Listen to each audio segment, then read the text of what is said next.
Aujourd'hui, j'ai décidé de faire une vidéo qui va ratisser large. Pas mal de gens seront un peu déçus, évidemment, je peux le comprendre. Je vais vous parler aujourd'hui du blockbuster français Lassner. Voilà.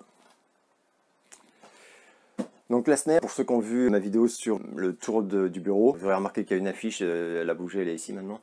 C'est mon film français favori de tous les temps.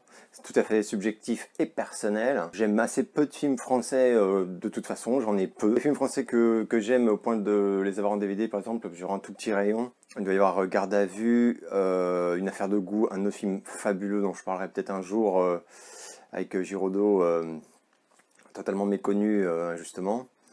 Et bref, mais Lassner c'est pour moi le chef-d'œuvre absolu avec Daniel Auteuil, Jean Poiret, Jacques Weber et je crois que c'est tout pour les rôles titres. Le budget il est inconnu, j'ai regardé un peu partout, il n'y a absolument rien qui fuite, donc il n'y a aucune info sur le budget. Les recettes sont tenues secrètes. Ça a fait un four terrible. Donc les recettes on ne peut pas les connaître à l'échelle nationale, mais j'ai trouvé le chiffre pour Paris, qui donne une petite idée, puisque à Paris, en tout et pour tout, il a fait à peine plus de 100 000 entrées.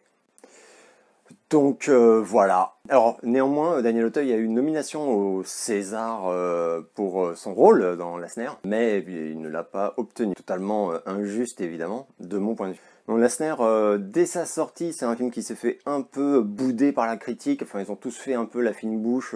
Ils aimaient pas le traitement, ils aimaient pas ci, pas ça. Enfin bon.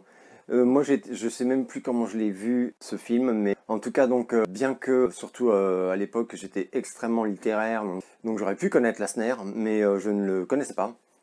Donc j'ai découvert avec le film Lassner. Donc le lendemain, je suis parti en chasse pour trouver évidemment les mémoires de Lassner, puisque le film s'inspire entièrement des mémoires de Lassner. Donc je suis parti en chasse et j'ai trouvé le scénario qui avait été à la sortie du film publié. Donc en poche en plus, ciné-roman chez Point, qui est c'est le scénario complet, donc avec tous les dialogues, c'est absolument génial, enfin pour moi en tout cas. Et surtout j'ai trouvé après pas mal de recherches, parce qu'à l'époque il y avait internet, c'était pas trop ça, donc voire pas ça du tout même, donc fallait chercher, et j'ai fini par trouver en occasion un exemplaire des mémoires de Lassner, c'est celui-ci en l'occurrence. Voilà, on peut voir qu'il a bien vécu. J'ai José Corti. Par la suite, bien sûr, j'ai lu la réédition des Mémoires de Lassner, un peu améliorée. Un très bon livre d'Anne-Emmanuelle de Martigny sur l'affaire Lassner. Et un autre bon livre, à mon sens un peu moins intéressant, mais bon, de Rémi Bijaoui sur Lassner, poète assassin. Et en termes de presse, il n'y a rien eu, mais même à sa sortie, en fait, il y a eu à peine enfin, il y a eu des critiques très, très mitigées, comme je crois que j'ai dit. Et il y a seulement Première qui avait fait un truc, voilà, ce numéro-là. Ou d'ailleurs, enfin, ouais, sur la couve, il n'a pas du tout la tête de Lassner, parce qu'il joue aussi une pièce de théâtre en même temps. Donc, c'est vraiment la loose. Alors, qui est Lassner, vous allez me dire? Mais qui est Lassner? C'est qui Lassner? Donc Lassner, il est né en 1803 et il est mort guillotiné en 1836. Mais comme il est né en décembre et il a été exécuté en janvier, en réalité, il a été exécuté à 32 ans, donc pas dire qu'il était bien vieux. Donc en fait, assez jeune, il décide de se rebeller contre la société, qu'il écœure complètement. C'est une sorte de misanthrope mondain, mais bon, intellectuel total, hein, qui refuse la société telle qu'il la voit, enfin, et ses codes, tout ça. Et il va donc commettre des vols d'abord, puis enfin, divers crimes. Comme parmi les faits marquants, on peut noter le neveu de Benjamin Constant qui avait provoqué Lassner en duel et qui fut donc assassiné par Lassner lors de ce duel au Champ de Mars. Et d'ailleurs, Lassner sera arrêté peu après, mais pas pour ce duel, en fait, pour un vol de cabriolet. Il va plus tard continuer à commettre pas mal de méfaits, tout en exerçant diverses petites professions, mais qui le gonflent très vite, donc en fait, il tient jamais bien longtemps. Notamment, il a été écrivain public, ce qui à l'époque se faisait pas mal dès qu'on était intellectuel, intelligent et qu'on savait bien écrire. Donc encore plus tard, avec un complice, il va assassiner Jean-François Chardon et sa mère dans leur domicile, lors d'un vol en fait, mais qui va s'enrichir donc d'un double assassinat. Et donc d'ailleurs on peut préciser que c'est un assassinat qui s'est fait avec un tire-point. Donc c'était un pic, comme une sorte de pic à glace, mais c'est voilà, enfin, ce genre-là. L'autopsie me montrera que Chardon en fait a été achevé malgré tout à coups de hache, et sa mère a été étouffée dans son sommeil avec un oreiller. Il va être assez rapidement dénoncé par ses complices.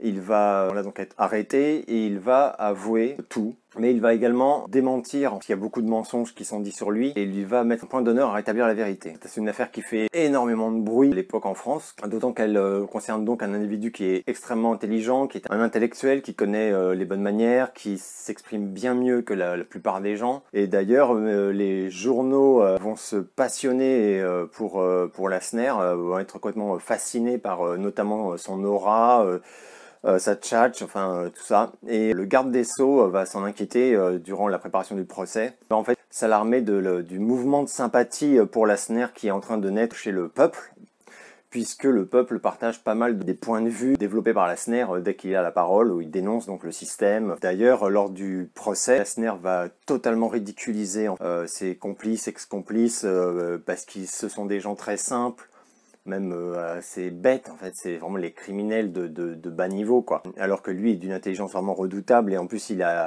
c'était quelqu'un qui pratiquait l'humour, enfin le cynisme, l'ironie de manière vraiment constante. Donc il va les rabaisser, mais de façon tellement subtile que eux ne se rendront même pas compte.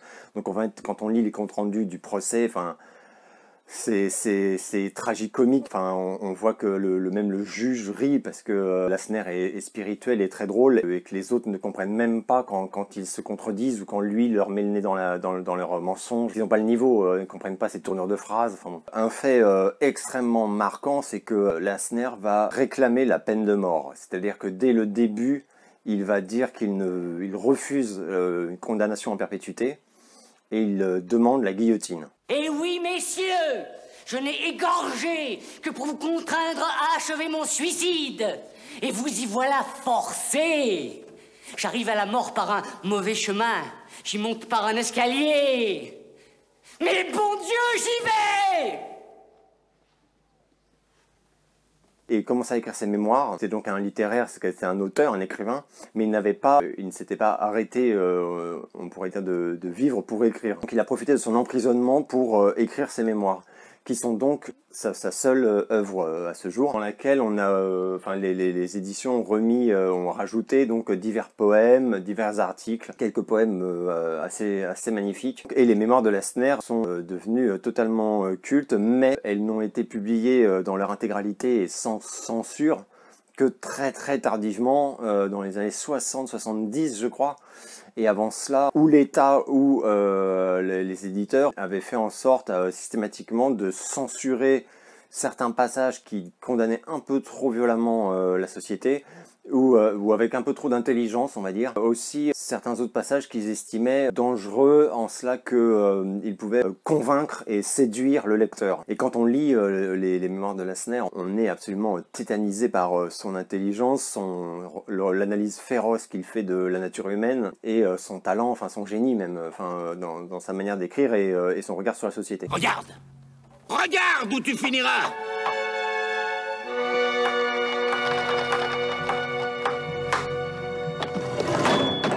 Lassner, ce qui est étonnant, c'est que ce que j'ai découvert par la suite, c'est qu'il est donc aujourd'hui, personne connaît Lassner. Enfin, moi, si je vois quelqu'un et que je lui demande s'il connaît Lassner, évidemment non. Ses mémoires ne sont plus éditées à nouveau, donc on les trouve plus, n'ont même jamais existé en poche, par exemple, quoi. Alors que c'est libre de droit, enfin, n'importe qui peut les publier sans rien verser. À titre d'exemple, le film, quand il est sorti, donc le Frère que j'ai là a fait une critique assez mitigée. Clairement, ils n'étaient pas séduits, quoi. Ils n'ont pas trop aimé parce qu'ils trouvaient que le film manquait d'empathie, était trop froid, était trop distant, et qu'on ne se sentait pas proche de Lassner, etc. Mais si le film avait été ce qu'il regrette qu'il n'ait pas été, il aurait trahi tout ce que Lassner a développé dans sa vie, quoi.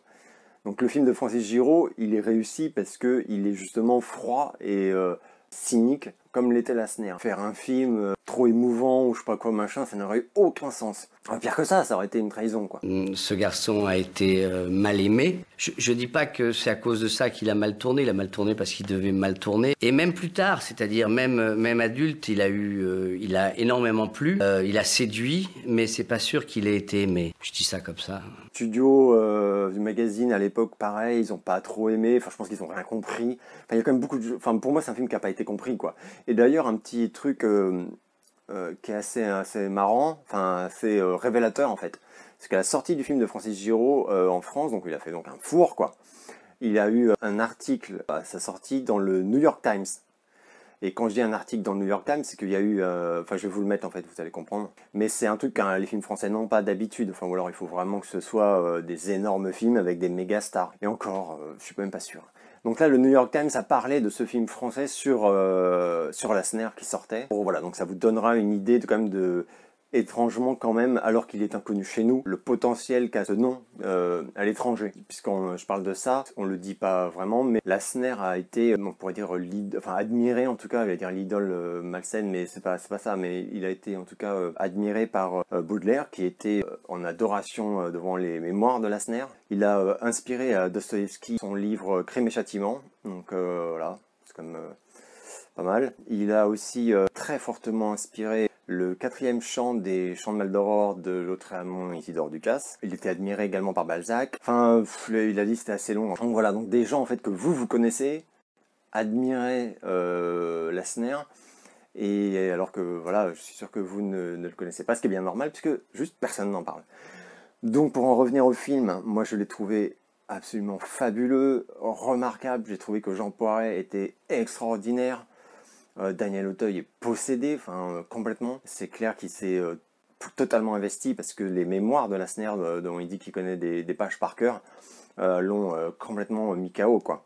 Alors voilà, moi c'est raconter le film c'est la vie de Lassner, donc c'est un petit peu compliqué. Moi j'ai adoré ce film par exemple la première fois parce que je l'ai découvert complètement et j'en suis tombé à la renverse, quoi. Mais après c'est personnel, ça m'a vraiment beaucoup parlé sur plein de choses et la fin est absolument remarquable. C'est pour Lassner, hein, c'est le chemin qui va de la loge à la scène, donc qui va du fourgon carcéral à l'estrade comme ça. Il a eu ces 3 minutes d'éternité, quoi, c'est-à-dire de triomphe absolu, où il se fait acclamer jusqu'à ce que la guillotine tombe. Voilà. Durant les dernières semaines de son emprisonnement, avant son exécution, il a été visité par tous les plus grands intellectuels, même des magistrats, des policiers, enfin les commissaires, qui étaient en admiration devant son intelligence et son honnêteté, car il faut aussi savoir que donc durant son procès, il a dit la vérité c'est-à-dire qu'il a tout reconnu de ce qu'il avait fait, et tout ce qu'on lui foutait sur le dos, notamment ses complices, qui étaient des mensonges, il n'a jamais lâché. Donc, et non seulement il n'a pas lâché, mais il a mis ses accusateurs en grande difficulté. Enfin, il a démontré en fait au juré qu'il mentait. Donc il a énormément impressionné, y compris le système judiciaire en fait. Et donc il a été très bien traité, il a été...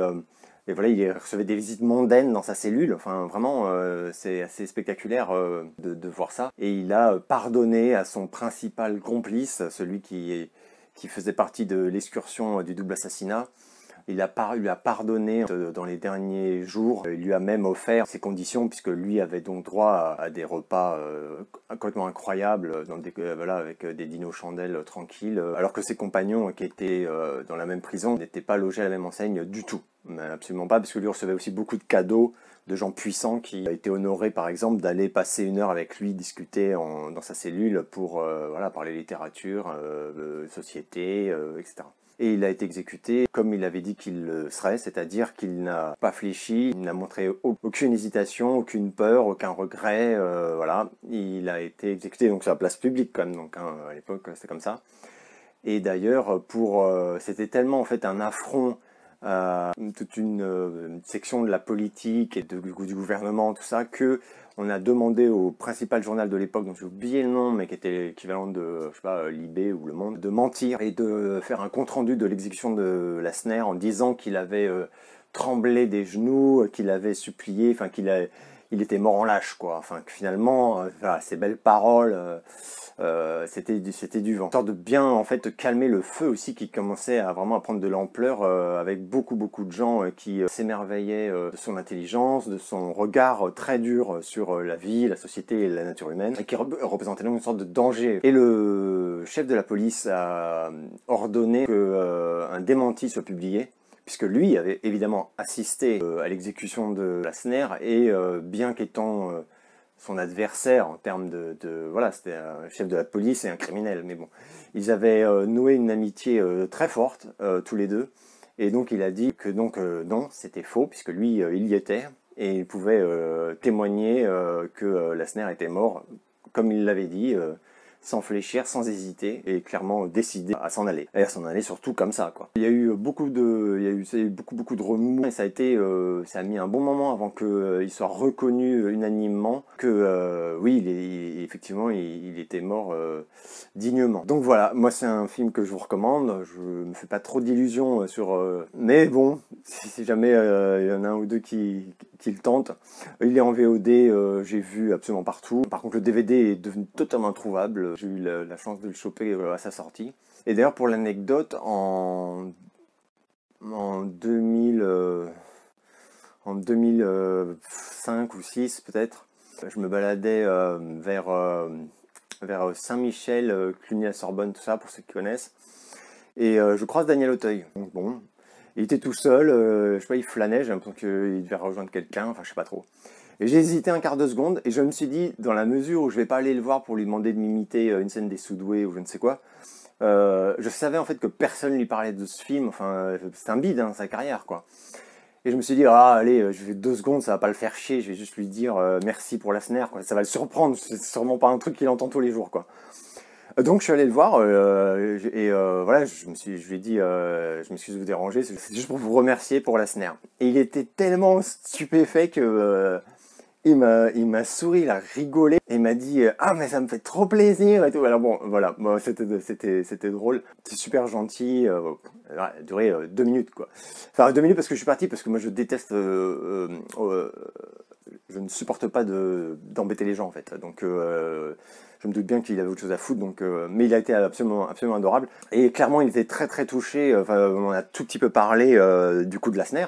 Et donc, des longues années plus tard, parce que c'était il y a quelques mois, quand j'avais à l'époque une affiche de ce film que j'ai perdue, puis des déménagements. Et l'autre fois, je l'ai trouvée sur eBay. Je l'ai commandée et quand je l'ai reçue, donc elle est là, je vois qu'il y a un abruti qui a marqué Daniel Auteuil sur l'affiche. Et donc ça m'étonne un peu que ce soit pas signalé, donc presque vénère quoi. Je relis l'annonce prêt à faire un mot au vendeur pour dire bah ça va, tout machin. Et il est vrai que quand j'avais fait l'achat, je l'avais fait une nuit un peu vite en disant oh bah super, ça a l'air nickel quoi comme affiche. Et j'avais mal lu le descriptif, et dans le descriptif en fait il s'agissait d'une veuve qui vendait la collection d'affiches en fait de son mari. Qui a été en fait critique cinéma au Parisien et qui avait donc toutes sortes d'articles liés au cinéma. Et donc elle précisait que l'affiche avait été signée par Daniel Auteuil pour son mari. Donc d'ailleurs, parce que du coup après j'ai regardé un petit peu et oui j'ai vu effectivement qui était ce monsieur qui est décédé. Donc voilà, du coup j'ai une affiche signée de Daniel Auteuil. Je suis très content que ce Lassner puisse sortir en DVD, d'abord pour que je puisse le voir, parce que je m'aime beaucoup dans Lassner. Donc, mais c'est un film que j'aime beaucoup. Hein. Voilà, ce sera tout pour cette vidéo, pas trop longue j'espère.